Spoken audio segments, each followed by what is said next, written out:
Noong 2023 naman, ay naglabas ng 600 million si Senator Joel Villanueva at ang SOP nito ay 30% din.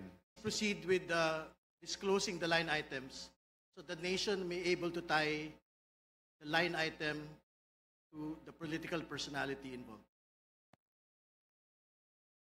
First, rehabilitation of flood control structure along Balagtas River, Barangay Panginay, Tuwawa, Phase 3, Balagtas, Bulacan, with an amount of 75 million pesos. Construction of Bukawe River Flood Mitigation Structure, Station 12, plus 589 to Station 12, plus 739, at Barangay Bambang, Bukawe, Bulacan, with an amount of 75 million pesos. Construction of Bukawe River Flood Mitigation Structure at Station 4, plus 204 to Station 4, plus 354, at Barangay Turo, Bukawe, Bulacan, with an amount of 75 million pesos.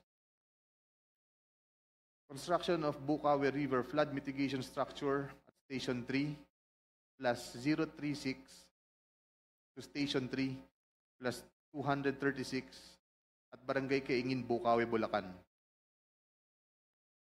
Construction of this also has an amount of 75 million pesos.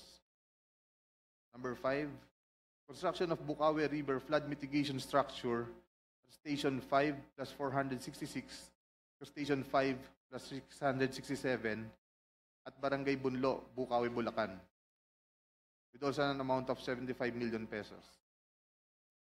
Construction of Balagtas River Flood Mitigation Structure at Station 3 plus 533 to Station 3 plus 683 at Barangay Santol, Balagtas, Bulacan, with an amount of 75 million pesos also.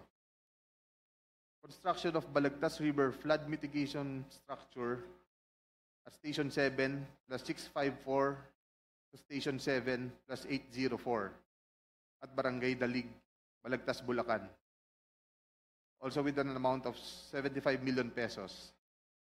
And last is the construction of Balagtas River Flood Mitigation Structure at Station 14 plus 124 to Station 14 to 200 plus 274 at Barangay San Juan, Balagtas, Bulacan, also with an amount of 75 million pesos. And all in all with a total of 600 million pesos. 600 million pesos last 2023 from Senator Joel Villanueva.